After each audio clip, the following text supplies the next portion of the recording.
और अब यहाँ पर आप सभी के बीच मंच पर बुलाना चाहती हूँ हमारे विशिष्ट अतिथि प्रोफेसर योगेश सिंह जी, कुलपति दिल्ली वीवी, और वो आएं और अपने विचार हमारे समक्ष रखें।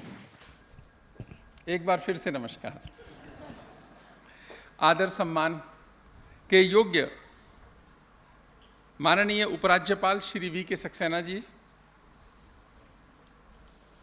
दैनिक जागरण के कार्यकारी संपादक विष्णु त्रिपाठी जी, आदरणीय संजय गुप्ता जी, प्रधान संपादक दैनिक जागरण, अनंत विजय जी, बसंत राठौर जी, प्रदीप शुक्ला जी,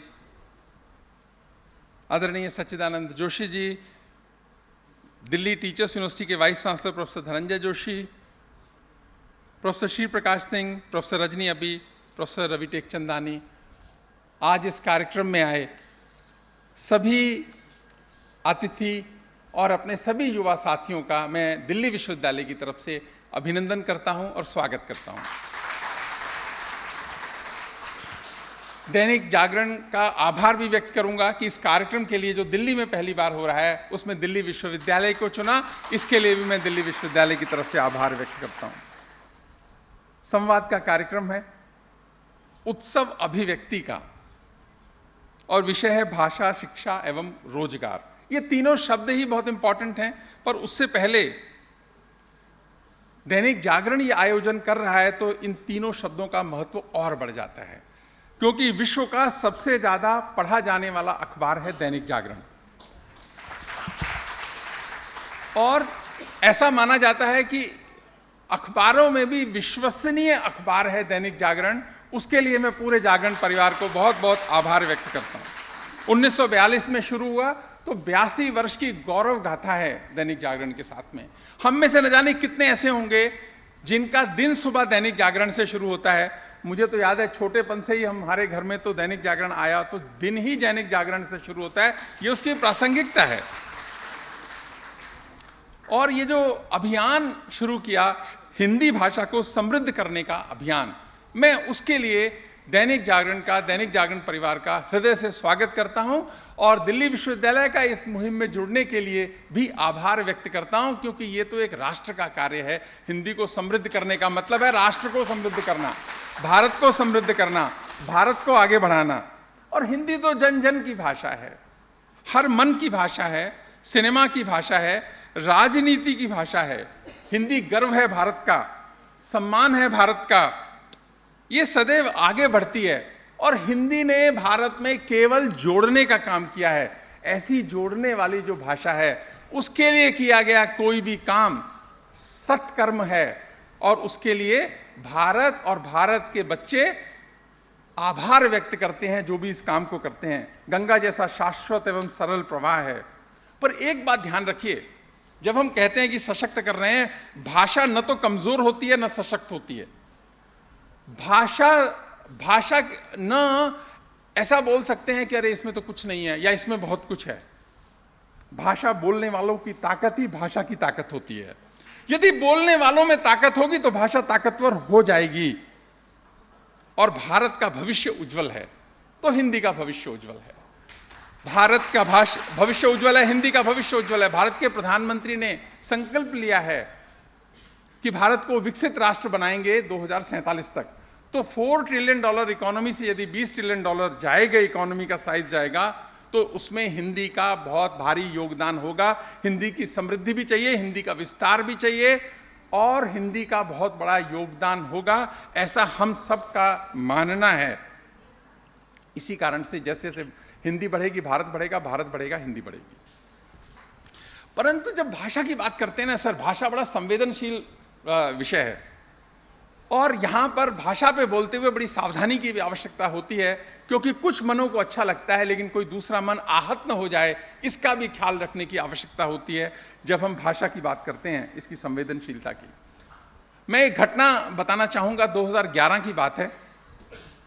सर मैं MS यूनिवर्सिटी बड़ौदा का वाइस चांसलर बना, और MS यूनिवर्सिटी के वाइस चांसलर बनने के 3-4 दिन के बाद ही मुझे बड़ौदा शहर के अंदर एक बड़े कार्यक्रम में भाग लेने का मौका मिला।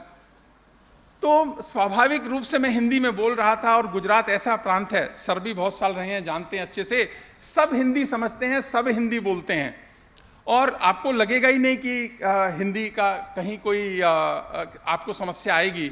मैं हिंदी में बोल रहा था, सारा माहौल सहज था, पर मैंने बोला कि मैं चाहता था कि गुजराती में बोलूं, पर गुजराती मुझे अभी आती नहीं, 3-4 दिन हुए हैं, तो मैं केवल 1-2 लाइनें ही सीखा हूं कि तमे डायल करेलो नंबर कोई उपार्थो नथी, कृपया थोड़े समय पछी प्रयास करू शक्य।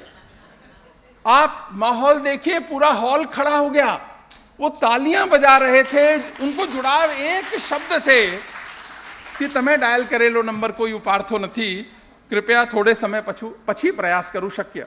ये ताकत है भाषा की। और उसके बाद में एक और घटना बताता हूं। एमएस यूनिवर्सिटी में इंग्लिश मीडियम यूनिवर्सिटी है, सारा काम अंग्रेजी भाषा में होता है, पर गुजरात सरकार का एक सर्कुलर आया, गुजराती भाषा में था। हमारी सिंडिकेट की मीटिंग थी, क्योंकि गुजराती भाषा लिखी जाती है देवनागरी में ही। वो चिट्ठी आई, मैंने रियलाइज भी नहीं किया, मैं उसको सहजता से पढ़ता गया कि ये चिट्ठी गुजरात सरकार की आई है इम्प्लीमेंटेशन के लिए। जब मैं उसका दूसरा पहरा पढ़ रहा था, मुझे 2 महीने ही हुए थे आए हुए, सारी सिंडिकेट खड़ी हो गई और बोले कि सर इसका कंटेंट तो छोड़िए, ये तो पास है, ये तो आपनो मानस छे। यानी अगर आपको लोगों से जुड़ना है तो भाषा तो सीखनी पड़ेगी ही लोगों के मन में जाने के लिए। ये भाषा की ताकत है, इसलिए बहुत संवेदनशील भी है कि मन को जीतना है तो भाषा को सीखो। और हिंदी तो ऐसी है जो सबको साथ लेकर चलती है, सबके मन के मुताबिक चलती है, ऐसी भाषा है।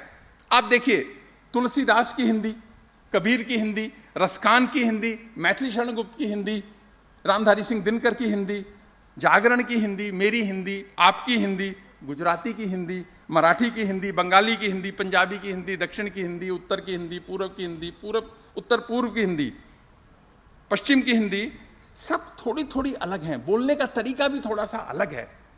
उस तरीके को एकोमोडेट करने की जरूरत है। लेकिन जब सबको मिलती है ये हिंदी, तो बनती है भारत की हिंदी।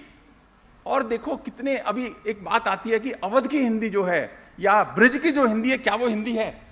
मैं मानता हूं बिल्कुल हिंदी है, बहुत ज्यादा इसमें नहीं आना चाहिए, वो भी हिंदी है। और भारत सरकार की जो हिंदी है बड़ी मुश्किल वाली, वो भी हिंदी है, खड़ी बोली भी हिंदी है, हम सब की हिंदी है, वो बड़े मन से अपनाने की जरूरत है ये, क्योंकि ब्रिज तो उससे भी पहले की थी। तो कई बार क्या होता है, एक प्रश्न आता है, मैं किसी हिंदी वाले से बात कर रहा था, तो उसने कहा हिंदी तो बहुत नई भाषा है, अभी इसमें है क्या? हिंदी वाला। फिर दूसरी बात कही, बात आ गई राजभाषा है, राष्ट्रभाषा है, कौन सी है? इन बातों में हमको पढ़ना ही नहीं चाहिए। ये राजभाषा है या राष्ट्रभाषा है, कोई फर्क नहीं पड़ता है, जन जन की भाषा है। हिंदी सरकारों के साथ भी बढ़ती है, सरकारों के सहयोग से भी बढ़ती है, और सरकारों के विरोध से भी बढ़ती है। ये हिंदी की ताकत है, ये हिंदी बोलने वालों की ताकत है। हिंदी को मजबूत करेंगे दैनिक जागरण के अभियान और भारत के बच्चे। एक बात ध्यान रखना, जिनकी मातृभाषा हिंदी नहीं थी, उन्होंने संविधान सभा में हिंदी को राष्ट्रभाषा बनाने के लिए पूरा सपोर्ट किया था। लगभग बहुत सपोर्ट हिंदी भाषी प्रदेशों से भी आया था उस समय। इसलिए सबका योगदान है हिंदी को हिंदी बनाने में। इसी कारण से हम ये भी ध्यान रखें जब भी संकल्प लें कि हिंदी को नुकसान पहुंचाकर हमें कुछ नहीं करना है। श्री प्रकाश जी सामने बैठे हैं, श्री प्रकाश जी का एक प्रपोजल आया मेरे पास, लास्ट बात कह रहा हूं। श्री प्रकाश जी ने कहा कि दिल्ली विश्वविद्यालय में हमको संस्कृत में डिग्री जरूर देनी चाहिए। बहुत अच्छी बात है, श्री प्रकाश जी ने कहा, मैंने कहा बहुत अच्छी बात है। तो अभी हमारी जो डिग्री दी जाती है वो इंग्लिश और हिंदी में दी जाती है, तो उन्होंने कहा संस्कृत में देनी चाहिए, अभी क्या विरोध हो सकता है? मैंने कहा मैं जिस विश्वविद्यालय से आता हूँ, कुरुक्षेत्र विश्वविद्यालय से, उसमें संस्कृत में डिग्री दी जाती है। तो मैंने कहा उसमें हिंदी में नहीं है, संस्कृत और अंग्रेजी में दी जाती है। हमने डिग्री मंगाई, देखी कि अंग्रेजी और संस्कृत है। मैंने कहा कि अगर संस्कृत आपने हिंदी की कॉस्ट पे डालनी है तो मेरा सहयोग उसको नहीं मिलेगा, मेरा सहयोग नहीं मिलेगा, हिंदी की कॉस्ट पे नहीं डाल। अगर संस्कृत की हिंदी की कॉस्ट, हिंदी की कैजुअलिटी पे संस्कृत को डालना है आपने, तो बात हुई, आसान तरीका था। उन्होंने कहा 3 में कर लेते हैं, तो 3 भाषा में कर लेते हैं। चलो अच्छी बात है, वो क्या होगा ये तो श्री प्रकाश जी जाने आने वाले वक्त में। तो यानी बहुत सारी चीजें आती हैं जो इस तरह से खड़ी होती हैं।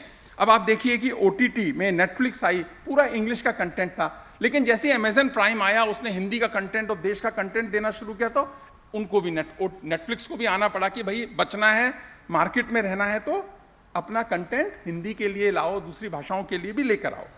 150 करोड़ लोग इंग्लिश बोलते हैं विश्व में, 46 कंट्रीज की ऑफिशियल लैंग्वेज है इंग्लिश। 110 करोड़ लोग मैंड्रिन बोलते हैं, चाइनीज 2 देशों की ऑफिशियल लैंग्वेज है। करीब 70 करोड़ लोग हिंदी बोलते हैं, और 70 करोड़ लोग हिंदी बोलते हैं, और 2 देशों की ऑफिशियल लैंग्वेज है कि नहीं, मैं ये क्वेश्चन मार्क के साथ छोड़ देता हूं। भारत और फिजी ऐसा दावा करते हैं कि हमारी एक लैंग्वेज है, पर मत चिंता करिए, ये तो जन जन की है, सरकार की होगी अच्छी बात, नहीं होगी तो कोई बात नहीं। राजनीति की भाषा हिंदी है, राजनेताओं की भाषा हिंदी है, पर सबसे बड़ा जो चैलेंज है हमारे सामने वो है हिंदी को राजनीति से बचाने की जरूरत है।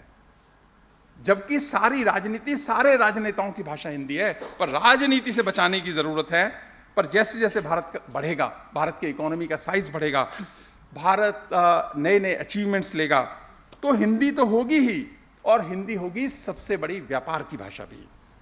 आप 10-15 साल रुक जाइए, हिंदी सबसे बड़ी व्यापार की भाषा होगी, विश्व में सबसे बड़ी हो सकती है, ऐसी ताकत है। और इसी कारण से ये अभियान जो अब शुरू हुआ है, अगले 20 बरस, 22-25 बरस भारत के लिए बहुत महत्वपूर्ण है। उस अभियान में हम अपना योगदान करें, अपनी भाषा को भी समृद्ध करें, भाषा में और खुलापन लाएं जो संभव हो सकता है। लेकिन विविधता अगर हिंदी में है, वो विविधता हिंदी की ताकत है। बहुत ज़्यादा व्याकरण की तरफ न जाएं। हिंदी कभी भी संस्कृत जैसी बिल्कुल व्याकरण वाली नहीं हो सकती, क्योंकि जो बहुत व्याकरण की दृष्टि से 100% सही भाषा होती है, वो जन जन की भाषा नहीं होती है। ये बात हमेशा ध्यान में रखें। बहुत अच्छा अभियान, एक बार फिर से दिल्ली विश्वविद्यालय की तरफ से आप सभी का आभार।